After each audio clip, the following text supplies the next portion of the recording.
네, 2020년 2월 16일 일요일 주요 경제 뉴스입니다. 첫 번째 기사입니다. 코로나19 경제 충격, 대유행 없어도 사스 때 넘어설 것. 중국 우한에서 발생한 신종 코로나 감염증 코로나19로 인한 경제 충격이 현 상황만으로 이미 2003년 사스 중증 급성 호흡기 증후군 때를 넘어섰다는 분석이 나왔다. 전 세계적인 전염병으로 대유행할 가능성은 낮지만 중국의 경제적 위상이 17년 전보다 월등히 높아진 게 이유다. 중국과 경제적, 지리적 연결성이 큰 한국도 큰 충격을 피하기 어려워졌다.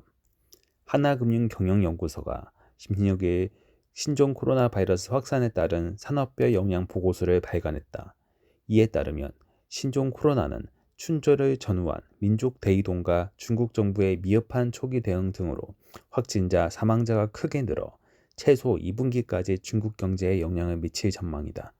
당장 중국 실물 경제는 강력한 이동 규제와 외출 자제, 조업 중단 등으로 제조업과 서비스업의 동반 위축이 불가피한 상황이다. 다만 주요국의 강력한 이동 규제와 상대적으로 낮은 치사율, 중국을 제외한 낮은 감염도 등을 고려할 때 전 세계적인 대량 확산은 없을 것으로 내다봤다. 그런데도 세계 경제에 미칠 파장은 사스 사태보다 훨씬 클 것이란 분석이다. 2003년 세계 국내 총생산 GDP에서 중국의 비중은 4.3%에 불과했지만 2019년 15.9%로 확대됐다. 중국의 해외 관광 지출도 같은 기간 154억 달러에서 2,765억 달러로 급증했다. 국내에 미칠 영향도 적지 않다.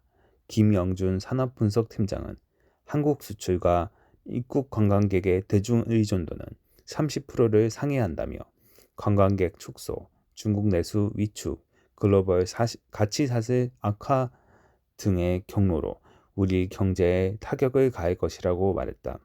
보고서는 가장 직접적인 영향을 받을 산업으로 유통업을 지목했다. 임시 휴업 매장의 매출 손실, 해외 입출국객 감소와 중국 소비 위축 등으로 인한 면세점 부진, 집합시설 기피로 인한 대형마트, 전통시장의 영업 위축이 불가피하기 때문이다. 김문태 수석연구원은 점포당 매출액이 크고 해외 입출국객 변화에 민감한 면세점의 타격이 특히 클 것이라며 최근 고성장이 외국인 매출 급증에 따른 것임을 고려할 때 큰 폭의 둔화가 예상된다고 밝혔다. 항공업 역시 전체 국제선 노선의 20%를 차지하는 중국 노선의 운항 중단 및 간편으로 인해 피해가 우려되는 상황이다. 중국 공장 가동 중단으로 화물 물동량도 줄어들 게 확실하다. 화장품 업체도 긴장하고 있다. 다행히 최대 감염지대인 우한의 비중이 크지는 않지만 영업 중단이 장기화하면 베이징, 상하이 등 주요 시장의 매출 감소가 불가피하다. 중국인 및 외국인 여행자 감소로 면세점, 채널 및 로드샵 매장 판매도 감소할 것으로 보인다. 중국산 부품 수급 차질로 국내 공장이 휴업에 들어간 자동차를 제외하면 아직 제조업은 직접적인 충격을 받지 않았다고 분석했다. 다만 사태가 길어지면 부품 및 소재 조달과 물류에 차질이 발생할 수 있다. 또 중국 수입 수요 위축에 따라 전자기기, 기계, 화학 등 주요 제조업이 타격을 받을 것으로 전망했다. 안혜영 연구위원은 중국발 충격이 장기화할 경우에 대비해 부품 및 소재에 대한 중국 의존도를 낮추고 대체 수입선을 확보하는 등 위험을 분산해야 한다고 지적했다.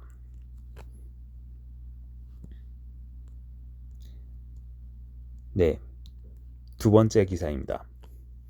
트럼프 중산층 표심 정조준, 주식 투자하면 10% 감세. 미국 트럼프 행정부가 주식에 투자할 경우 세금을 깎아주는 내용을 포함한 중산층 감세를 예고했다.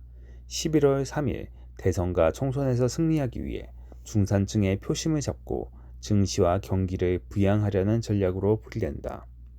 도널드 트럼프 미국 대통령의 경제참모인 레기 커들로 백악관 NEC 국가경제위원회 위원장은 14일 폭스 비즈니스와의 인터뷰에서 트럼프 대통령이 중산층들을 위한 추가 감세안을 준비 중이라며 오는 9월쯤 공개될 것이라고 말했다. 그는 우린 중산층들의 세금을 약 10% 줄여주길 원한다며 감세 조치들을 강화하거나 연구할 계획이라고 했다. 트럼프 행정부는 집권 첫 해인 2017년 1조 5천억 달러, 약 1,800조 원 규모의 감세 정책 패키지를 마련해 시행했다. 그러나 개인소득세 등에 대한 감세는 오는 2025년 만료된다. 백악관은 중산층 감세와 증시 부양이란 두 마리 토끼를 동시에 잡는 정책을 강구 중이다. 미국의 경제방송 CNBC는 미 행정부의 고위 당국자를 인용 중산층의 주식 투자에 대한 세제 혜택을 주는 방안이 검토되고 있다고 보도했다. 연간 소득 20만 달러 이하의 가구를 대상으로 최대 1만 달러의 주식 투자액에 대해선 양도소득세 등 세금을 물리지 않는 방안이 거론된다. 세제 혜택은 401k로 불리는 퇴직연금 계정 밖에서 이뤄진 주식 투자에만 적용하는 방안이 유력하다. 그러나 세제 혜택 한도 등 구체적인 내용은 아직 유동적인 상태라고 당국자는 밝혔다. 이 당국자는 아직 어떤 방안도 확정되지 않았고 어떤 방안도 배제하지 않고 있다고 말했다. 복수의 고위 당국자는 경기가 둔화될 경우 근로소득세 감면도 선택지 가운데 하나가 될 것이라고 했다. 트럼프 대통령의 추가 감세 정책은 11년째 이어지고 있는 중국의 경기 확장 국면을 연장하기 위한 조치다. 특히 주식 투자에 대한 감세의 경우 11월 대선을 앞두고 주가를 끌어올려 재선에 유리한 환경을 조성하기 위한 보석으로 풀이된다. 또 민주당 대선 후보 경선에서 선두권에 있는 급진 성향의 버니 샌더스 상원의원, 버몬트주 상대 후보와 자신을 차별하기 위한 전략으로도 해석된다. CNBC는 트럼프 대통령이 민주당 예비 후보들을 사회주의자로 규정하면서 자신은 추가 감세안을 내놓으며 차별화를 꾀하고 있다고 전했다. 백악관의 감세 방안은 대선과 동시에 치러지는 상하원 총선을 노린 승부수기도 하다. 감세 정책이 시행되려면 하원을 통과해야 되는데 이를 위해선 현재 민주당이 하원의 단수당을 공화당으로 바꿔야 한다는 메시지다. 마이크 펜스 미국 부통령은 이날 폭스 비즈니스와의 인터뷰에서 추가 감세하는 트럼프 대통령을 재선시켜야 할 이유뿐 아니라 상하원에서 공화당 의원들을 다시 당선시켜야 할 이유이기도 하다며 감세안이 총선 전략임을 분명히 했다. 14일 뉴욕 증시는 트럼프 행정부가 주가 부양을 위한 중산층 감세를 추진한다는 소식에 반등했다. 이날 약세를 보이던 S&P 스탠다드 앤 푸어스 500 지수와 나스닥 종합지수는 장후반 감세 보도가 나온 뒤 오름세로 돌아섰다.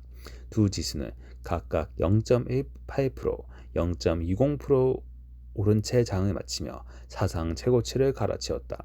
반면 다우존스 산업평균 지수는 전날보다 25.23포인트, 0.09% 내린 29,398.08의 거래를 마쳤다. 이번 주 전체로 뉴욕 증시는 코로나19에 대한 공포에서 헤어나면 회복세를 보였다. 지난 5거래일 동안 다우 지수는 1.0%, S&P 500 지수는 1.6% 올랐고 나스닥 지수는 2.2% 뛰었다. 페이스북 등 대형 기술주들의 강세가 두드러졌다. MIB 파트너스 투자 전략팀은 코로나19 사태가 언제까지 이어질지 알 수 없다는 점에서 투자자들이 중국 등 아시아 경제에 대한 의존도가 낮은 종목들을 집중하고 있다고 말했다.